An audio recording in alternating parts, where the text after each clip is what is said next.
their own career. Be sure to subscribe and hit that notification bell for daily wrestling videos, and follow us on Facebook for exclusive lists. Also check out our new videos on WrestleMania XL. Mr. Perfect, Kurt Hennig, a man that most considered a once-in-a-lifetime generational talent. Hennig had it all: looks, talent, and charisma. You can say that he was, well, perfect. The former Intercontinental Champion made waves during his second stint in WWE. He was an excellent heel who had classic feuds against some of the biggest stars during his era, and it seemed as if Mr. Perfect was on the cusp of becoming a world champion. But sadly, that never happened. Many stars scratched their heads on how Kurt never won the WWE Championship. Some say that the company was too focused on having a babyface lead the promotion. Others claim that injuries and drug use were an issue, and none of these claims have been confirmed to be true, but personal demons would ultimately be the downfall of Hennig's WWE career. Mr. Perfect made a shocking return at the 2002 Royal Rumble after many thought he was retired following the injuries he accumulated during his second run. Hennig made a strong impression for the modern audience in his return, but he was mostly a nostalgia act in the third run. Then came the plane ride from hell. Kurt became heavily intoxicated and started ribbing Brock Lesnar over who was the better amateur wrestler. He goaded the Beast to fight him to prove who the better man was. Lesnar instantly made Hennig regret that challenge, and the two had to be separated by Dave Finlay, Triple H, and Paul Heyman. Hennig was released after that incident, and the former Intercontinental Champion then wrestled in TNA for a brief period of time, but sadly, Kurt Hennig passed away a year later. Cocaine intoxication was ultimately the cause of the passing, though steroids and painkillers contributed to it as well. His addiction to drugs started back in the 80s, and in fact Scott Hall told a CCW podcast that Kurt was the reason he got involved with drinking himself. If you look at Kurt when we first started in AEWA and how he looked by the time he was Mr. Perfect, it was because he was hanging out with me. I was teaching him about nutrition. Well, if you look at my life, I never drank or did drugs until I met Kurt. I smoked a little bit of weed and I worked out. All of a sudden, anyway, it was what it was. If I had to do it all over again, I'd probably live the same way. Mr. Perfect will always be a legend in a business he That's crazy. I never knew that he went through all of that drug use and getting into it with Brock Lesnar and the plan about who's the better wrestler in the WWE, and the fact that he got released because of that. That's really insane. But RIP, to the legend himself. And I think we all know why him and Scott Hall are like this, because of their habits of like drugs and alcohol, booze, and partying them all the time. But I never knew all of this that went down during his career. And it's sad to see that a lot of these wrestlers, they have something going on within their careers, but when it came to being rich, spending money on drugs, women, and carrying on, but they forget that what got them there in the first place can also get them fired and kill their careers because of it. That's crazy. Perfect. Sean O'Haire. Sean O'Haire was a promising upstart during the dying days of WCW. The former WCW Tag Team Champion was more than just another big guy from Vince's wet dreams. He had talent and charisma fit for a main event star. So when O'Haire made the jump to WWE, one would think that his career would skyrocket from there. He ain't look too bad though. After the Alliance storyline, O'Haire seemed to be on track to get a solo push with the Devil's Advocate gimmick. It had plenty of potential. Sean O'Haire had the perfect look for the role, and his vignettes were quite entertaining. His heel character was quite complex. A man telling you to feed into your most sinful urges can have plenty of mileage storyline-wise. I never knew this about him though. I was disappointed that the WWE dropped the gimmick after so many vignettes. Vince paired him with Roddy Piper, but that didn't help O'Haire much. Once Piper was gone in 2003, O'Haire became a jobber. He was officially released on April 3rd, 2004, and on the surface it appeared that Piper's departure hampered O'Haire's career, but Chuck Palumbo gave some insight into his personal demons that held back Sean O'Haire. He was a bit on the wild side. He had some demons. I think his biggest struggle was navigating through the business. He was a pretty much straightforward guy, and he had no time for the BS that goes on in the business at times. You have to be patient, you have to bite your tongue, you have to be careful whose feet you step on. It's a very touchy business. Sadly, it didn't get better for O'Haire. Though he had a short stint in New Japan Pro Wrestling and even had a match on Velocity in 2006, his wrestling career never recovered. He got into plenty of legal troubles stemming from assault, and he was allegedly dealing with substance abuse and depression. Unfortunately, he passed away on September 9th, 2014. The former WWE star will always be recognized as a talented individual who could have been big in the WWE. Wow. Alberto Del Rio. Rio surprised everyone when he made his SmackDown debut on June 25th, 2010. This was a former luchador who'd been under a mask for a good portion of his career, so he immediately caught everyone's attention with a strong gimmick that highlighted Del Rio strongly out of the gate, and his act was firing on all cylinders. It seemed that Vince had found his Hispanic star that he'd been looking for, but then Alberto Del Rio and Paige started dating.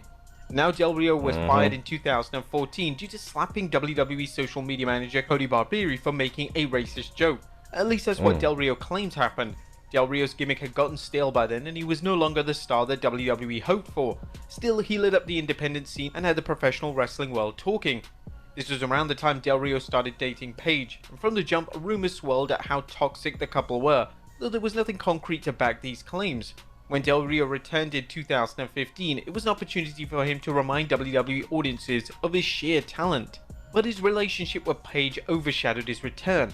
However, it didn't help that his re-debut was lackluster. The rumors of constant fights between Del Rio and Paige were well known at this point. Even WWE tried to step in and break up the couple by threatening to fire Paige if she didn't break up with the former WWE champion. Del Rio was considered a negative presence in her life, and everyone turned on him because of how their bad relationship came across. Del Rio would leave the company in 2016, but the former WWE star was eventually blacklisted from most wrestling companies. He burned bridges with TNA Impact Wrestling due to his unprofessional behavior. His public spat with Paige in 2021 was put in a negative light, and Del Rio killed his WWE career poking fun at Triple H. While he still makes appearances here and there for AAA, his immature and unprofessional behavior is the reason no major company will ever work with him again. You know, I would say this for Alberto. Even though he had a good impact in the WWE, I feel like to me his personal life really killed his career because of the relationship between him and Paige. Knowing that I didn't really take that relationship seriously, but in all actuality, I just knew from the get-go that both of them weren't right for each other, because when people get stuck in this toxic relationship, they feed off each other. They know each other's minds. It seems like he's been wrestling in school gyms nowadays.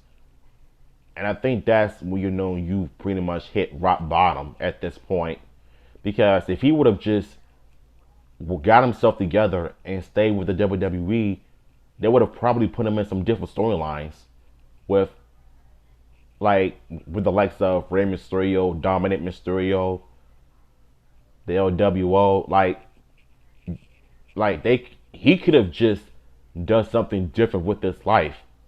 But with all of the blogs and the media, he pretty much killed his career because of that. First stint in 1998. It's a shame too, because if you watch Hart's career in Ring of Honor or Major League Wrestling, then you know how talented the third generation star is. Teddy Hart's attitude has always been the curse of his career. The guy has talent, charisma and solid mic skills, but all the talent in the world can't excuse his bad behavior. Hart jumped ship to Ring of Honor and only lasted a year. His stint was impressive, but on November 1st, 2003, he competed in a scramble cage match. He lost and Hart did what most rational human beings tend to do, go off script and perform obsessive moonsaults and shooting star presses off the top of the cage. Unsurprisingly, Hart was fired that night, though he did return for 2 more matches later on in Ring of Honor.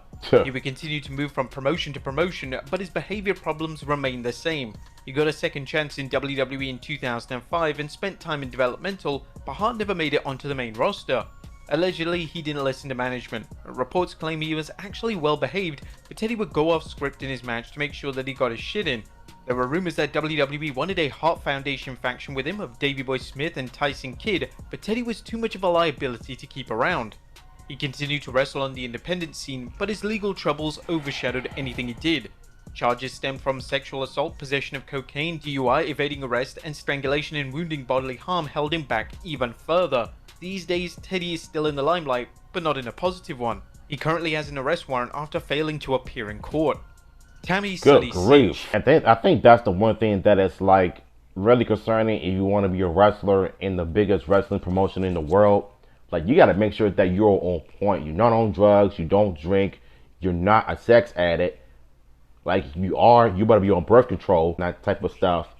But the point I'm trying to make here is that if you have had all the talents in the company that they let you go based on some of the stuff you did in real life, you're not going to come back from it. There's no coming back from your past mistakes, because what happens in the past, your past will come back to haunt you.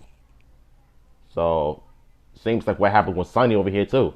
And that's why she got her end in the stick here. In a WWE Hall of Fame worthy career. The popular valet who took the wrestling world by storm in the 80s and 90s is certainly deserving of a Hall of Fame ring, however, not every day was sunny for Tammy Sytch. In 1998, her act was growing stale and Sable had surpassed her as the most popular woman on the roster. Oh yeah. But Sunny wasn't fired because of her lack of appeal in the late 90s, she was fired because of her addiction to painkillers and no-showing several shows. She tried her hand in ECW with Chris Candido, but their alleged drug problems couple another job. The duo tried WCW, but the company was crumbling at this point, and the two just didn't click with the WCW fanbase. Sadly, Chris Candido passed away in 2005, and it only got worse for the former WWE diva. Thankfully, Sunny was able to clean up her act, and the future looked bright for the former WWE valet when she received a Hall of Fame ring in 2011. But that moment of hope was only temporary. In 2012, she was arrested 5 times in a month, and life didn't get better for Tammy as her legal troubles mounted with felonies and misdemeanors. But the DUI and domestic violence charges were nothing compared to her threatening to kill her boyfriend with a pair of scissors in 2022. Oh, she cray. However, she would manage to top that. The former WWE star drove behind the wheel impaired once again, but this time resulting in the death of an innocent 75-year-old man. After being given a slap on the wrist for over a decade, Tammy was given 17.5 years in prison. It's a tragic end to a woman who was once beloved by millions. And let's not forget that infamous porno debut when she got into the adult film industry and she only made like one scene. It was very hard to watch. She was very heavy set at the time, and I don't even know if she's still the same size or she might have lost weight. But the fact that you went downhill after your days in the WWE were over, you decided to just jump to porn and try to make some money by whatever. But it's the fact that you just took an innocent man because of your reckless behavior and the lack of accountability, and that's why you ended up getting 17.5 years in jail. You should have gotten more than 17 years. You should have gotten like 20 to 40 years. And you'll probably be out like around 2036 or whatever. And you'll be old as I don't know what, and you'll probably die in jail. So, like you said, she did it to herself. China will always... First of all, R.I.P. China. Like, you deserve so much better. You didn't deserve to go out like that. Like, I remember when I found out that her and Prince passed away in 2016. That was one of those rarest moments in my life where I found out that a legend from the Attitude Era just took her own life from substance abuse. And she really went through hard times in and out of the WWE, but mostly out of WWE. 2 sex tapes she made with X-Pac. Then she made her official pornography debut in 2013.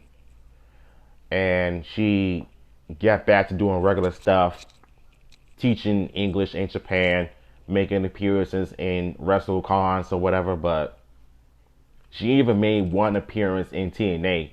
I think that was in 2010 or 2011. I'm not sure. But unfortunately, how she went out was one of those crazy moments I'll never forget. If you watch her videos, you'll know that she was at her end. Professional wrestling ring. She immediately made an impact by starting out in WWE as an enforcer, but her post-DX days would showcase how dynamic she was as a performer. Yep. Who could forget a fun romance angle with her and Eddie Guerrero? Her WWE run ended due to... First of all, RIP to both Eddie Guerrero and China. It seems like WWE nowadays are trying to recreate the love angle between Rhea Ripley and Dominic Mysterio and Liv Morgan angle. It seems like they're trying to recreate those moments. Was no strangers to linking up, so the relationship between China and Triple H wasn't a surprise. However, once became widely known that Triple H was cheating on China with Stephanie McMahon, the former Intercontinental Champion wasn't the same woman who started out in the company. There are various accounts as to why WWE fired her in 2002. Jim Ross knows that China had an attitude problem that stopped Vince from drawing upon a new contract. Whatever the case may be, China's wrestling career never recovered once she left the company. She stated that her life spiraled out of control from that point on, with substance abuse being the main problem.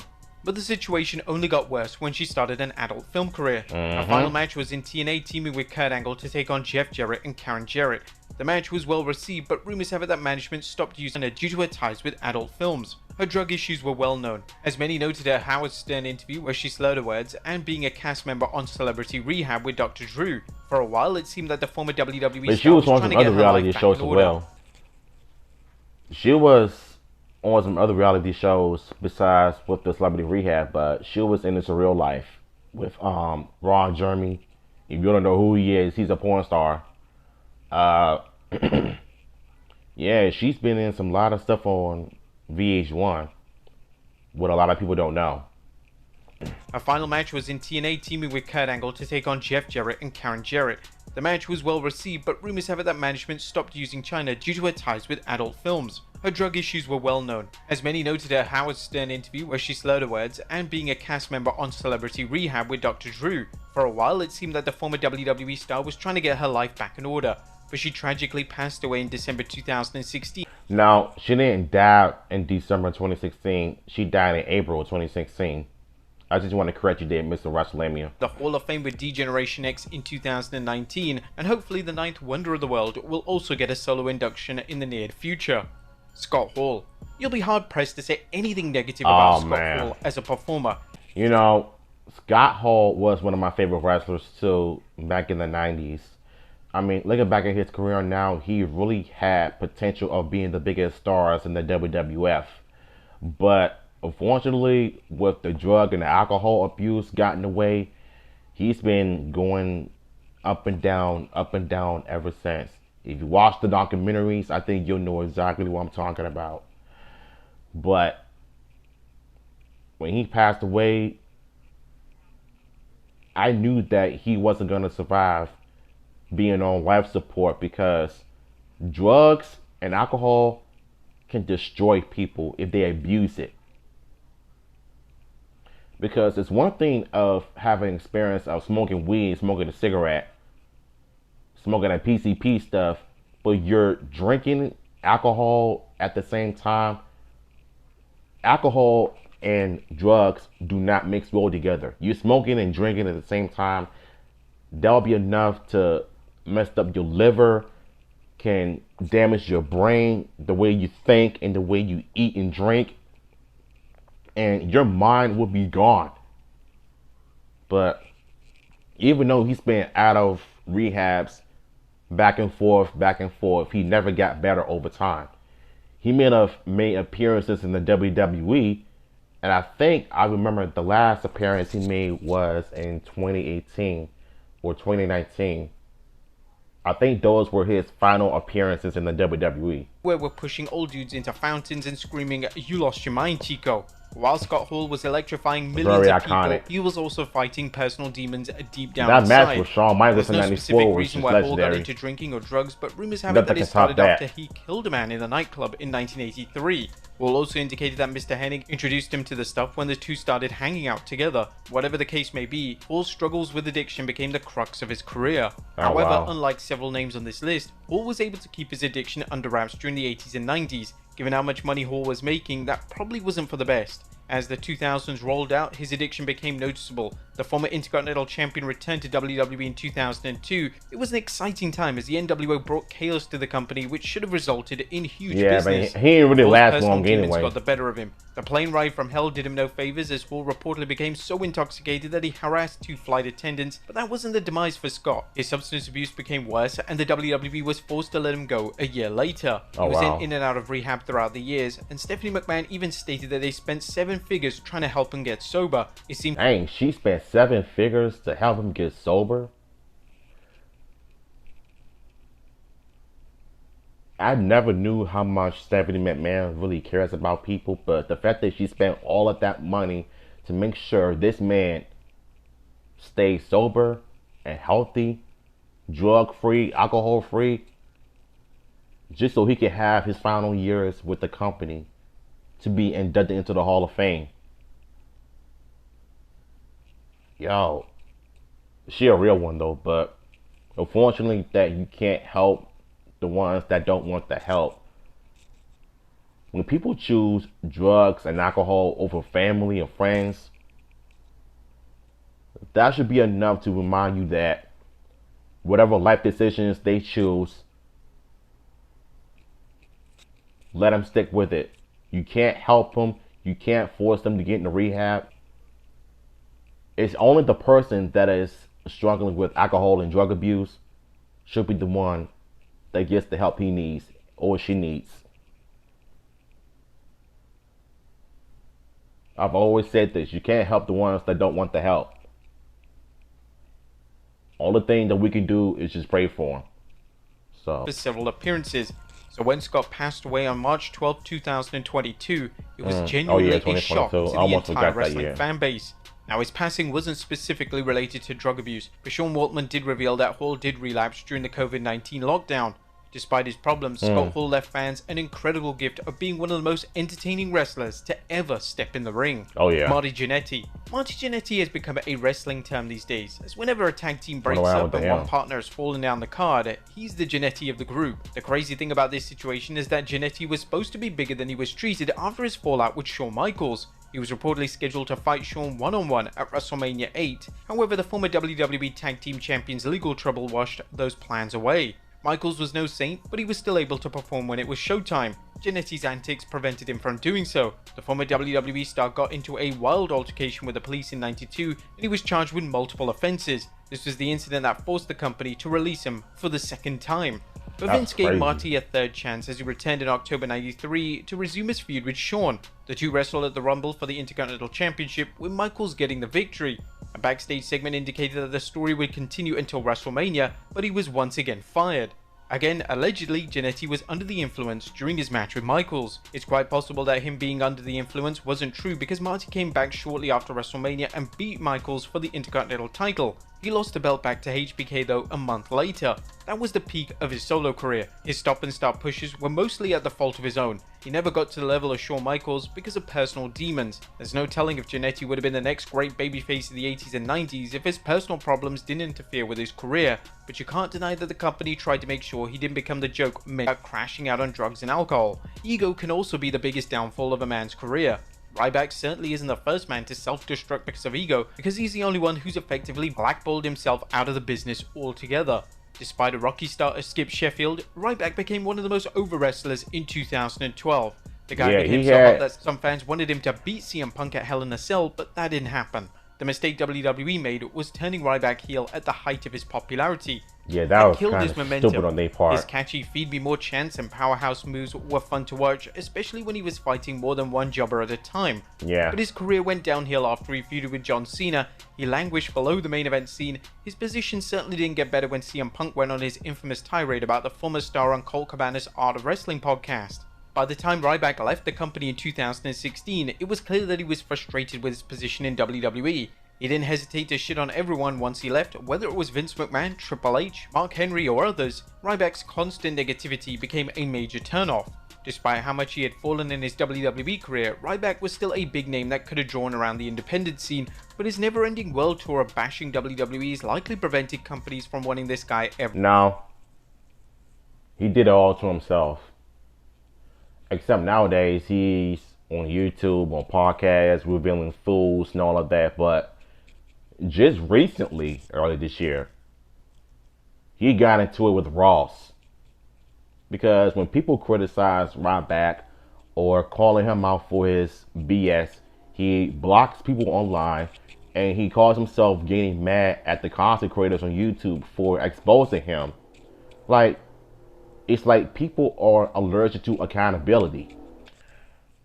It just seems like ever since the beef between him and Ross went viral on Twitter, people on YouTube, Twitter, Instagram cannot stop talking about it because Ryback, he's a former shell of himself as a person because he's not the Ryback that we all used to like when WWE was in a slope. And like I said, the biggest mistake they made was turning him heel. Feuding with John Cena, and that just crushed his momentum. You know, and he could have just stayed like he was. But Yeah, Cryback is just embarrassing to see. Like, how can I take somebody seriously when they cannot take criticisms of their poor choices of how they left the company years ago? And you get mad at the content creators for calling you out and try to hold you accountable, and yet you want to tell these people your sob stories about how you left the company, and you can't give them a few seconds or a few minutes to say what's on their mind. But that time when you called Ross on Twitter, you didn't really say anything. You just mouthed on and on and on for so long to the point where it just got so cringeworthy. Like, you're not really saying anything and you're not really telling people anything. You just running your mouth about the company and how you left. But in actuality, you're mad because Ross called you out. And you're mad because he criticized you. That's one of your biggest problems. Priced himself out of the business. This could also be true as he never showed up in bigger companies like TNA and AEW. Truthfully, Ryback was a mediocre wrestler whose flaws were hidden pretty well early in his career. Yeah. Still, he's one of the bigger better men that WWE pushed in the modern era. There's no denying just how popular he was in 2012, but his constant bitterness over how WWE treated him has killed any chance of him ever going back. Maybe he'll apologize for all the bridges he burnt throughout the years, but the former superstar seems happy about criticizing the very company that made him a big name. But why did he feel the need to disrespect Vince McMahon's mother when his mother passed away? I get that you don't like WWE and you don't like Vince McMahon, but good grief, bro. And the fact that you tweeted about that in the past and you're proud of it, you're not only immature for a grown man, but you lack morals, accountability, and you lack self-respect for humanity. I can see why they let you go in 2016. Because of your ego and how you present yourself nowadays, I can see why they don't want you in the WWE. Even though Triple H is doing a good job with it, but nah. Remember when we said that ego can be a wrestler's Warrior. biggest downfall? Cue the Warrior. During the peak of the Ultimate Warrior's career, he was a huge star. The Warrior was never a great wrestler, but he had a special character that connected with the fans.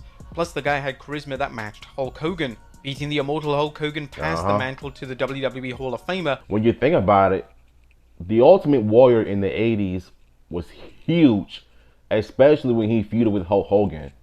Now, both superstars were like at the peak of their careers, when you think about it. But in the 90s, his momentum in the WWF in 1996 when he returned to WrestleMania 12 really went downhill when he feuded with Triple H.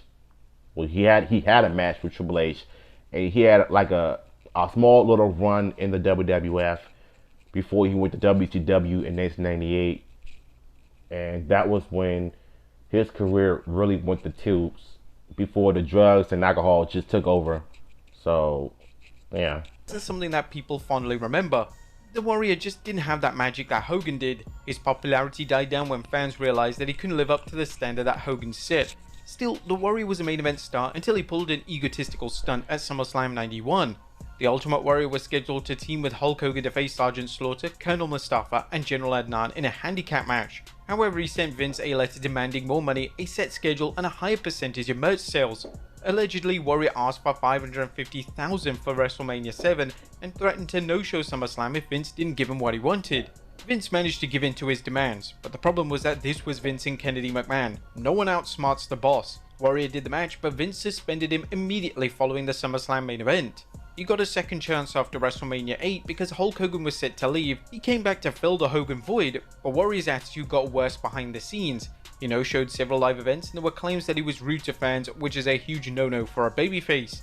This was all. This look alone might end up being my thumbnail when you think about it, because why on God's name would you want to ask for that amount of money, especially when you're in the biggest company in the world? I get that being rich and famous is one thing, but if you're asking for more money just because you're one of the biggest stars in the wrestling promotion, that's a red flag. And the fact that you're being such a dick to your fans as a babyface, it really tells me everything I need to know about how wrestler acts in real life. Scandal.